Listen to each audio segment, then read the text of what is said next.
Bien, esa noche hasta aquí la noticia. Soy Juan José Ríos. Enseguida comienzan las entrevistas y el análisis a las 8:45. Adelante.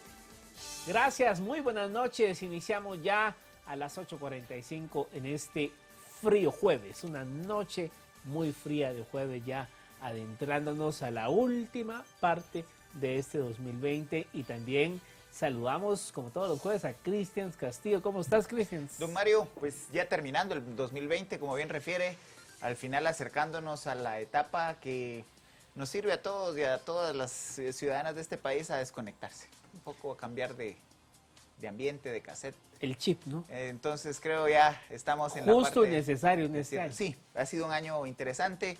No obstante, hay que recordar que el año como tal va a empezar y a terminar el 14, a las 14, lo hablábamos antes de entrar al aire. Claro, ese será, digamos, el chispazo del 2021 y todo lo que habrá de suceder, ¿no? Y entre el 1 de enero y el 14 siempre hay muchas cosas que suceden a nivel político, a nivel, digamos, de país, así que nos espera un año emocionante en el 2021, don Mario. Por supuesto, así que a partir de la otra semana, a cambiarse el chip, ¿verdad? Sí, acá ya hablar de otras cosas.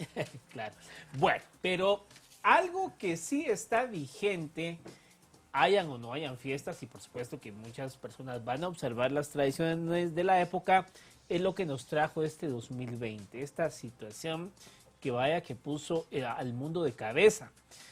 Cumplimos ya un año de que se diera a conocer el primer caso de COVID-19 en Wuhan, China. Se hablaba de una extraña neumonía y pues bueno, todo lo que se desató en el 2020. ¿Cómo está Guatemala con el tema de la COVID-19? ¿Cuáles son las perspectivas en torno a las vacunas? ¿Cómo enfrentan las autoridades este tema? Y sobre todo, esto lo abordamos en la noche de hoy por el contexto de la conferencia de prensa que dieron hoy las autoridades de salud pública y el director de la COPRECOVID en torno a que para estas festividades hay temor de que los guatemaltecos aflojen las medidas y pudiésemos tener un escenario problemático para los primeros días de enero. Le damos la bienvenida a esta hora de la noche a la ministra de Salud Pública y Asistencia Social, Amelia Flores, para hablar precisamente de la situación del COVID-19 en Guatemala. Ministra, bienvenida, muy buenas noches. Muchas gracias, muy buenas noches, Mario y Cristian. Ministra, bienvenida, y es importante iniciar con un corte de caja, ya con varios meses al frente de la cartera. ¿Cuál es el estado de situación, tanto de las capacidades de la red hospitalaria pública como las perspectivas para el inicio del 2021 en este raro cierre del primer año de la pandemia, tanto en Guatemala como a nivel mundial? Muchas gracias. Creo que es importante hacer ese resumen o ese análisis importante, no por el cierre del año, porque el virus no contempla un cierre del año, o sea, no se detiene, sigue y nos preocupa muchísimo. Nos preocupa muchísimo por lo que ustedes mencionaron al inicio de esta reunión. La gente se está relajando, vienen muchas reuniones familiares, sociales, y no solamente eso, ya se relajaron. Estamos viendo muchísimos casos en la red hospitalaria que no se venían viendo de un mes atrás. Como recordarán, se preveía un pico, una segunda ola en octubre o en noviembre, y se dieron unas pequeñas olas que no fueron significativas y que no alteraron en mayor caso el rumbo de la epidemia. En relación a la pregunta, no estamos ahora como lo estuvimos al inicio. Los hospitales están preparados, tenemos suficiente cantidad de insumos, incluyendo oxígeno, equipo de protección personal y otras que son necesarias para abordar los casos. Sin embargo, es lo que menos queremos, abordar los casos hospitalarios, que son los casos más graves.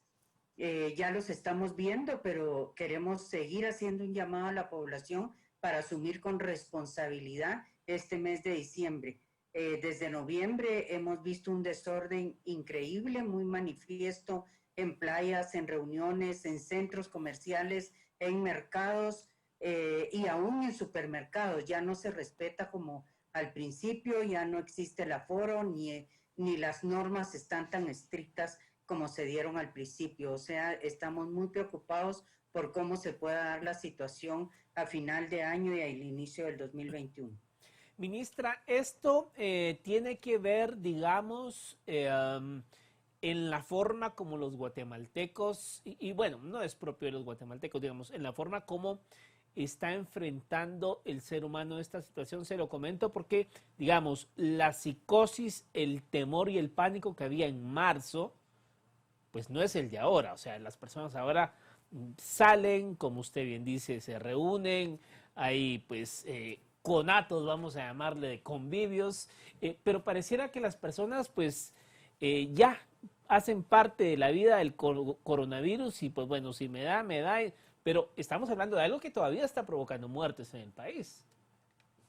Precisamente, como usted lo mencionó, es algo que nos ha afectado demasiado a todos. Emocionalmente estamos afectados, ya no queremos más encierro. Y no estoy diciendo que nos sigamos encerrando, pero que sí sigamos teniendo cuidados.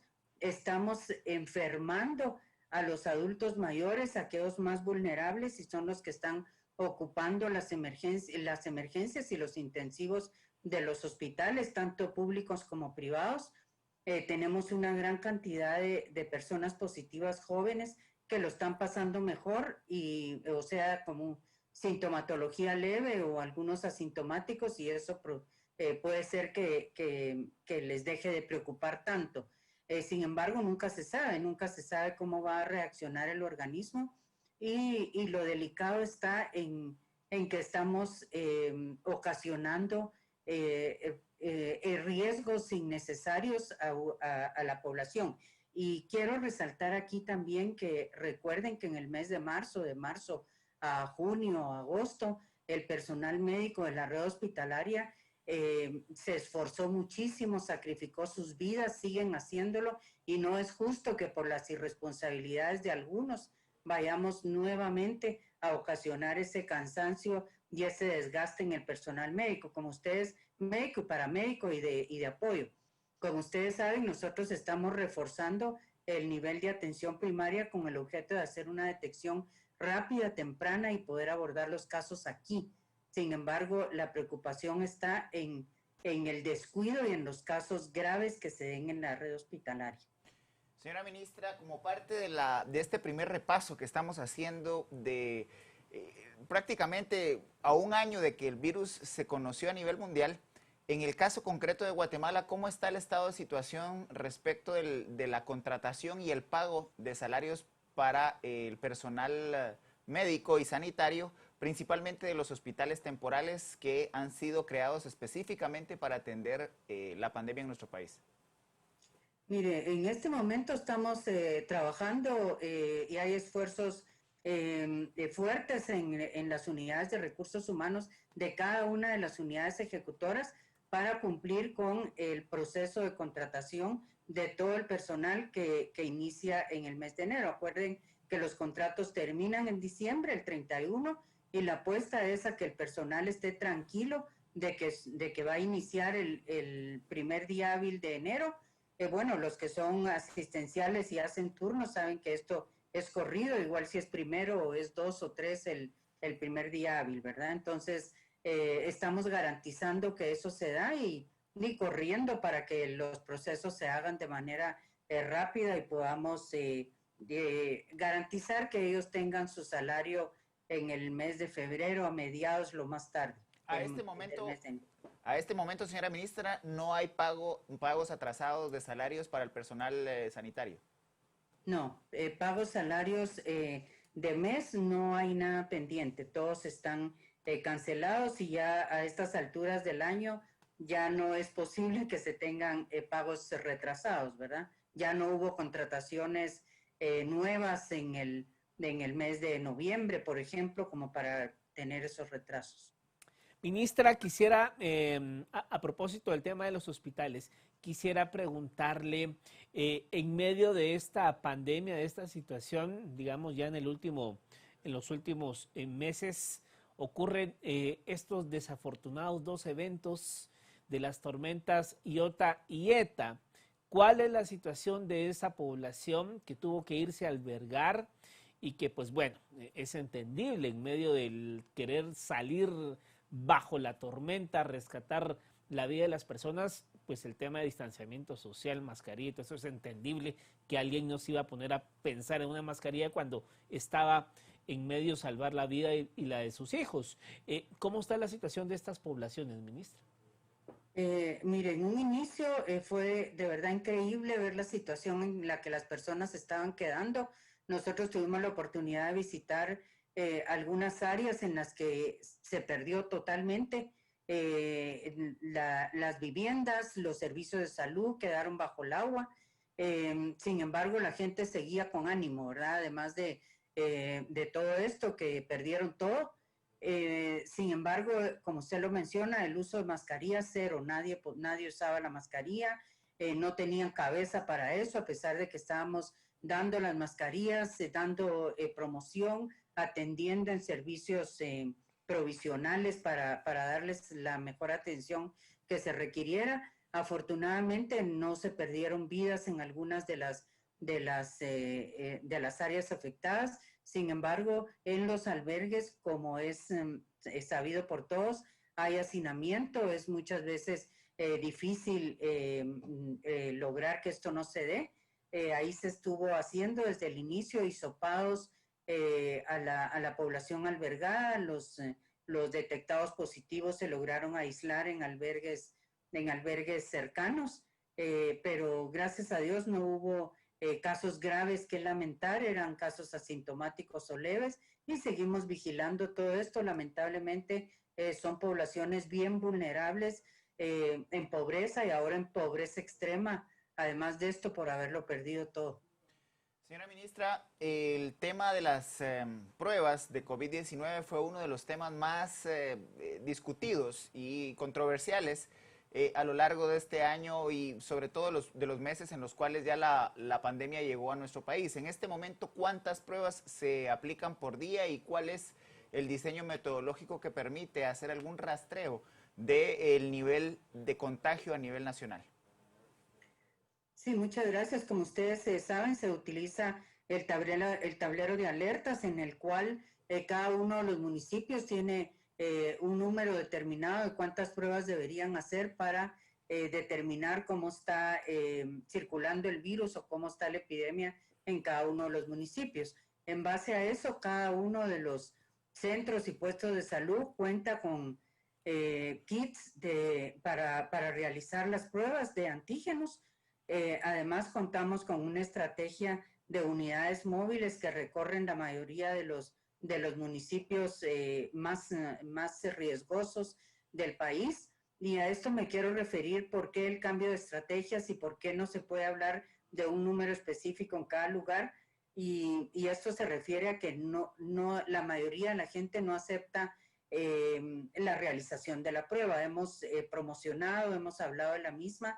Y la gente en general le da temor acudir a los servicios, en algunos momentos pueden creer que se van a contaminar ahí, es por eso que ha sido muy exitoso el tema de la unidad móvil, porque acercamos el servicio a sus comunidades, a sus casas, se da un resultado rápido, pero seguimos en ese proceso y proveemos de kits a las personas que dan positivas y damos seguimiento en sus viviendas a los posibles contactos.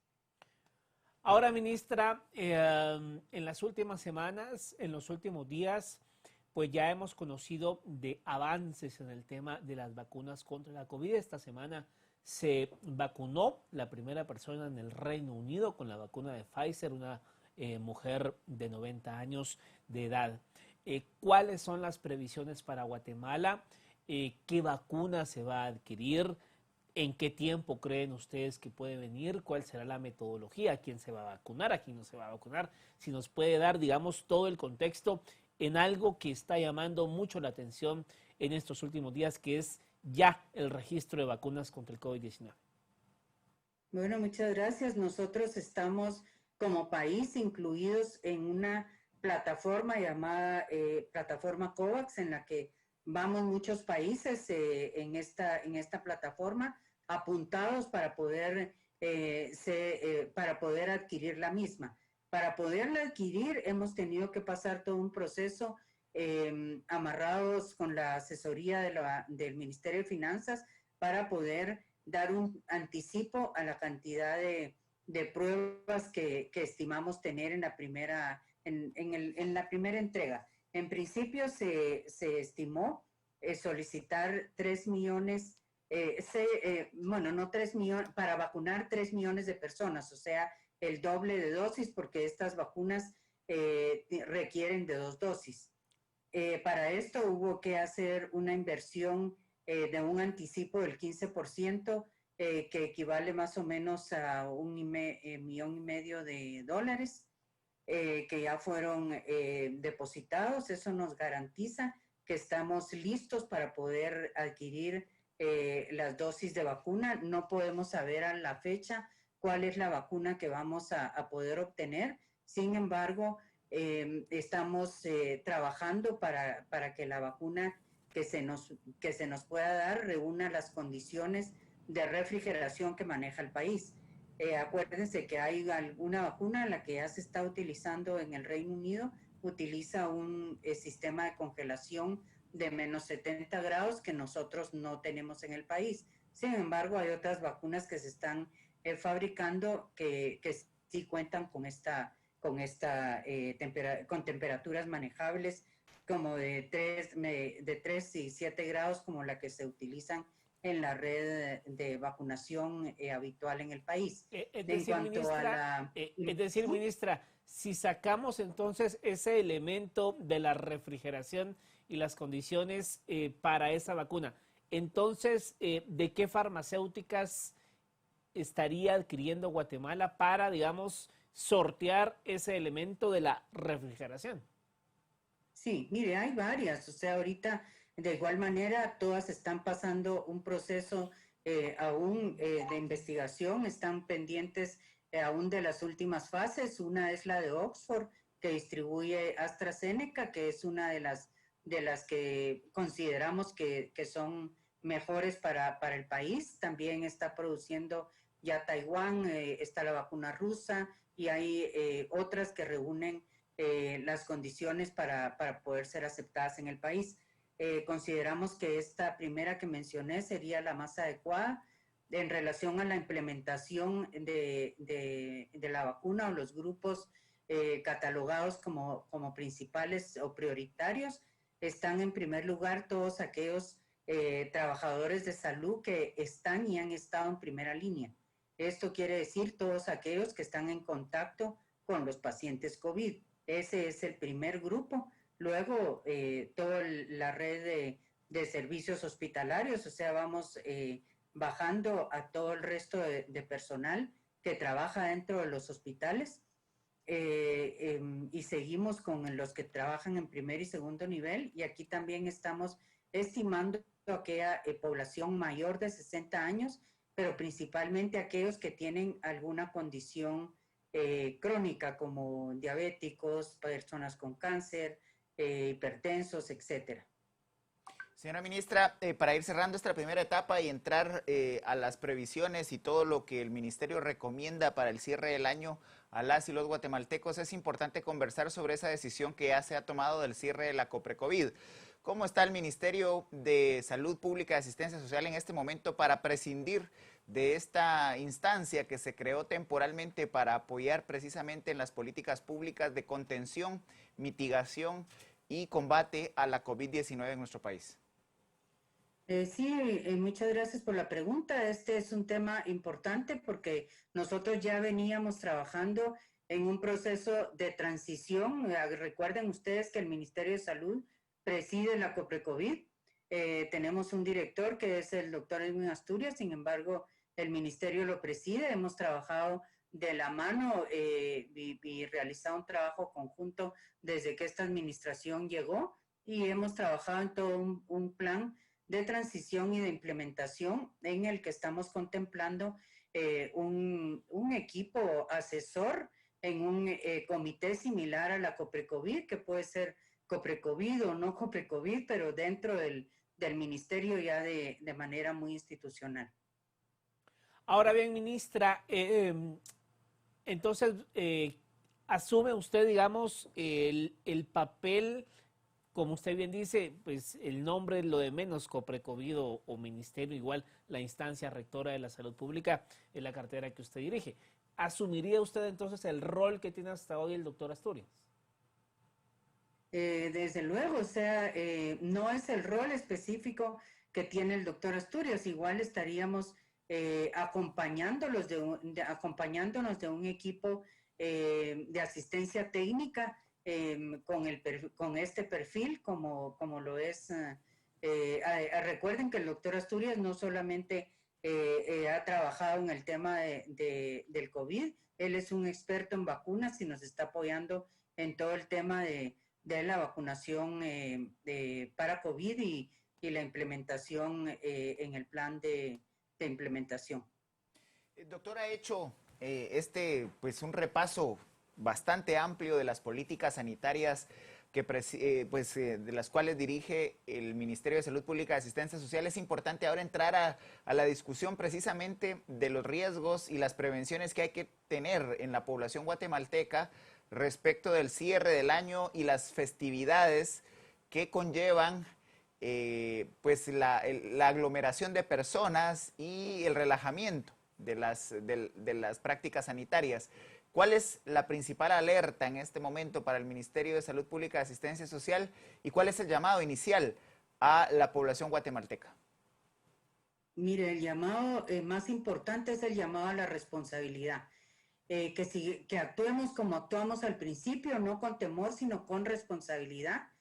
Sabemos que este virus se vino a quedar, pero tampoco queremos que estas fiestas nos lleven a tener realmente algún desastre epidemiológico debido a las irresponsabilidades que se puedan tener. Y esto no solo con las fiestas, esto ya viene desde el mes de noviembre o un poco antes, ya las reuniones se empezaron a dar. Hay bodas, cumpleaños, reuniones grandes que se han estado dando sin el completo aforo o medidas de prevención. Hoy tenemos algunas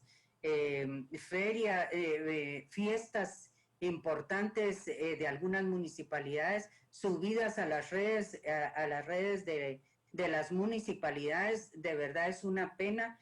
Tenemos municipios o municipalidades actuando muy responsablemente y con cuidados específicos para evitar el repunte en sus municipios. Sin embargo, hay algunos que han desbordado y ustedes lo pueden ver en las redes. Hay algunos que han traído fiestas a nivel fronterizo y eso nos preocupa mucho porque recuerden cómo se dio esto a nivel de la frontera con México a mediados de año y eso se teme, un brote importante que pueda luego originar tragedias que no debemos originar, ¿verdad?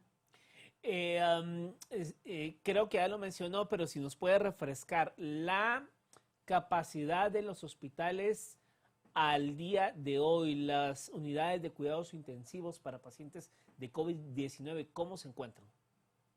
Mire, la red hospitalaria ya empieza a presentar un problema realmente serio. Tenemos en el Hospital Roosevelt casi una ocupación del 100% en el intensivo. Tenemos todavía en el Hospital San Juan de Dios un 70-80% y en otros de los hospitales COVID que tenemos todavía, bueno, en la zona 9 del Parque La Industria también hay una ocupación importante, alrededor del 90%, que nos preocupa muchísimo porque esos son pacientes graves que tienen necesidad de ocupar varios días las camas hospitalarias y eso definitivamente da una preocupación grande debido a que podemos tener más necesidades de estos servicios. Sin embargo, hemos aumentado el número de camas en algunos hospitales que nos vienen ayudar en este aspecto, pero lo más importante es que queremos evitar que eso se dé. Es por eso que seguimos haciendo un llamado a la población para que no sea tarde y que tomemos la responsabilidad y asumamos esto con seriedad. Sabemos que hay gente que tiene temor a hacer convivios, que hablan de hacer un convivio virtual o de otro tipo. Sin embargo, hay muchos que quieren hacerlo y lo están haciendo. Y sabemos que ya hay muchos casos derivados de estas reuniones que han sido masivas. Y aunque no sean masivas, de 10 o más personas en donde tengamos la necesidad de quitarnos la mascarilla y estar cerca, es definitivamente un riesgo alto. Señora ministra, hay mucha expectativa respecto de la publicación del semáforo el próximo 16 de diciembre, que sería la fecha en la cual se conocería el estado de situación de los municipios a nivel nacional, pero además podría esto influir en la toma de decisiones de elevar el control y algunas políticas sanitarias. Municipalidades que ya hemos entrevistado en este espacio del noticiero a las 8:45 han referido que han tenido que suspender en estos primeros 15 días del mes de diciembre actividades propias del cierre del año. No obstante, hay posibilidades, señora ministra, de que haya un repunte de políticas de control social precisamente para evitar que el cierre del año se convierta en una amenaza para un contagio masivo de la COVID-19.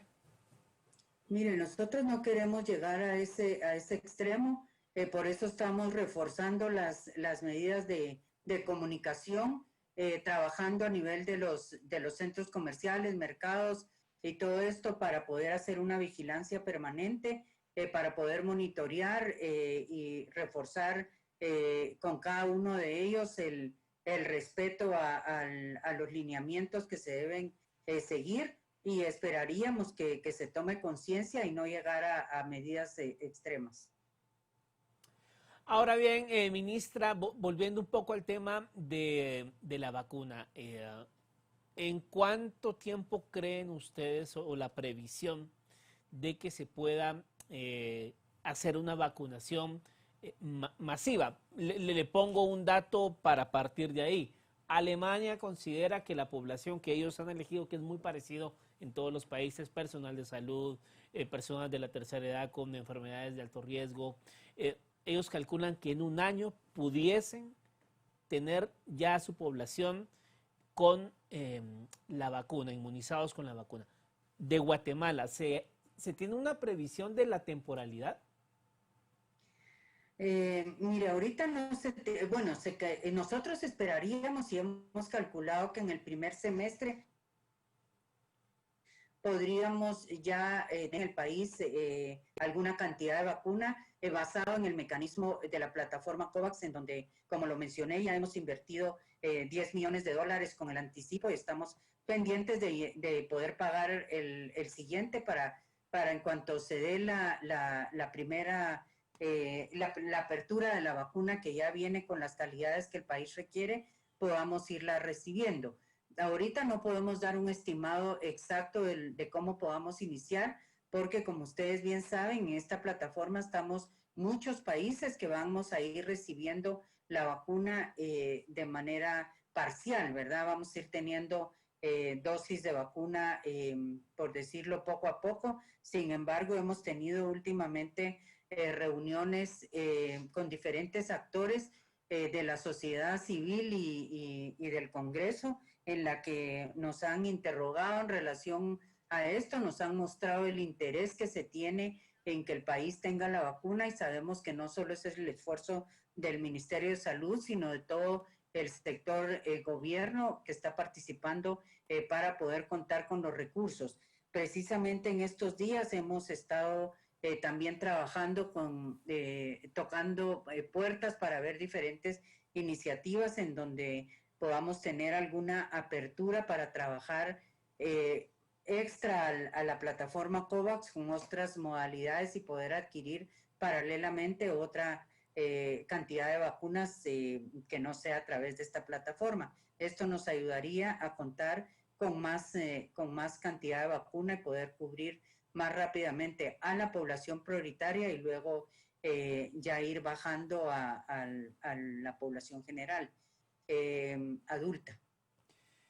Ministra, ante la decisión que usted ha referido de evitar el confinamiento al cierre del año o elevar las políticas de control, ¿cuál sería la recomendación? Porque reuniones familiares van a haber y el problema que se da en los núcleos familiares es que como son nuestros parientes, creemos que no están infectados o que están inmunizados y tendemos a relajar todavía aún más las políticas. Usted refirió que hay controles en los centros comerciales, que es en donde pareciera que hay más control y más posibilidades de respetar el distanciamiento, la desinfección de manos, etcétera. Pero estando en el núcleo familiar y luego de algunas bebidas embriagantes, todavía el riesgo tiende a ser mucho mayor. Como ministerio, ¿cuáles son las recomendaciones para los núcleos familiares que van a reunirse independientemente de los riesgos y que pueden en alguna medida convertirse en focos de diseminación de la COVID-19? Mire, es inevitable, como usted lo mencionó, dejar de asistir a reuniones familiares. Yo creo que a todos nos hace falta ya y que queremos hacerlo.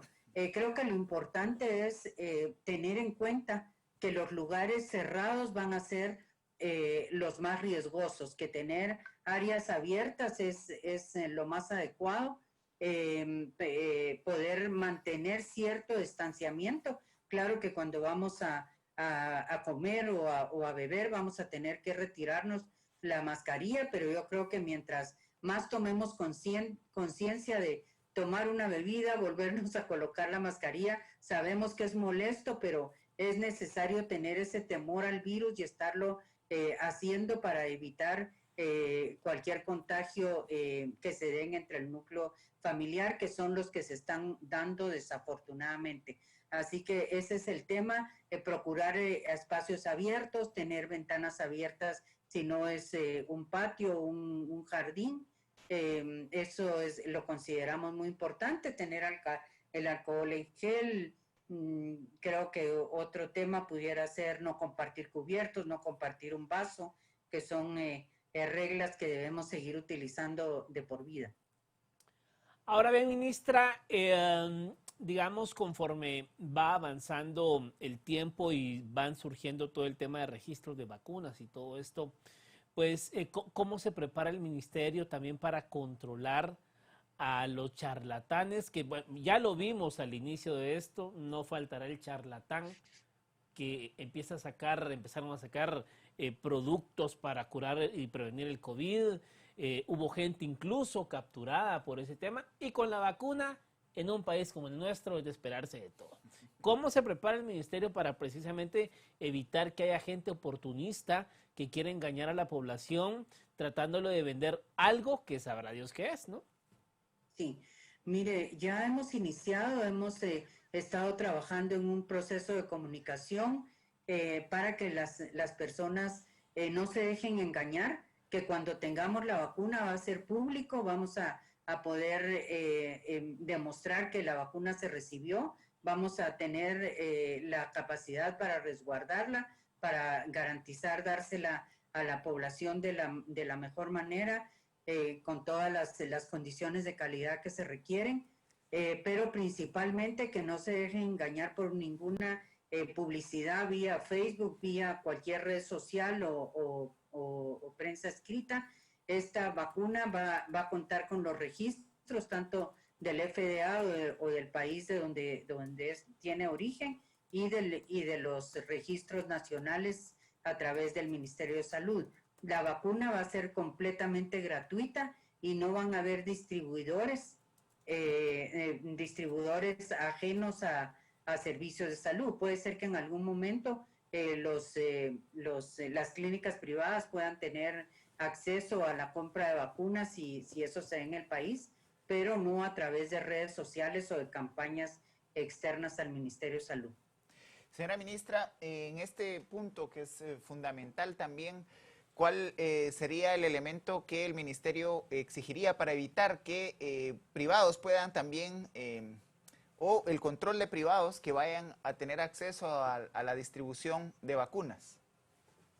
Sí, mire, no hemos llegado a ese momento, pero quiero hacer mención que ya se dio inicio a la implementación de un comité nacional de vacuna COVID. Aquí estamos integrados por muchísimos expertos, infectólogos, asociaciones médicas, cooperación internacional y diferentes actores, o sea, no estamos solos en esto.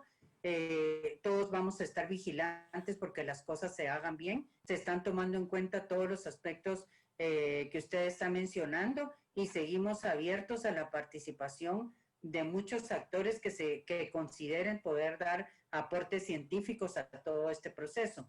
Estamos trabajando también en el diagnóstico de la cadena de frío a nivel nacional para poder saber qué es lo que vamos a requerir comprar en algunos lugares, especialmente en los daños originados por las dos tormentas de ETA y IOTA que se dieron recientemente, en donde se perdió alguna cantidad importante de equipo de refrigeración que estamos reponiendo a partir del mes de enero. Bueno, ministra Amelia Flores, gracias por haber estado con nosotros esta noche. Gracias a ustedes. Bueno, Christians, creo que supondrá un reto para el país iniciar una campaña de vacunación masiva, sobre todo porque ya lo hablábamos también días atrás, si algo desnudó o terminó de oficializar el tema de la pandemia en Guatemala es que carecemos de datos y estadísticas de en dónde están las personas, cuántos somos, ni siquiera sabemos cuántos somos. Supondrá entonces la vacunación masiva un reto mayúsculo para el gobierno. Y sobre todo, Mario, que la inmunización no es absoluta. Es decir, aquellos que puedan tener acceso a la vacuna no significa que el resto del país lo tendrá y sobre todo que hay una posibilidad absoluta de no volverse a contagiar. Entonces hay que manejarlo con mucha responsabilidad el tema de la inmunización. Por supuesto. Bueno, vamos a hacer una pausa a 10 de la noche con 8 minutos y volvemos con el segundo tema de la noche.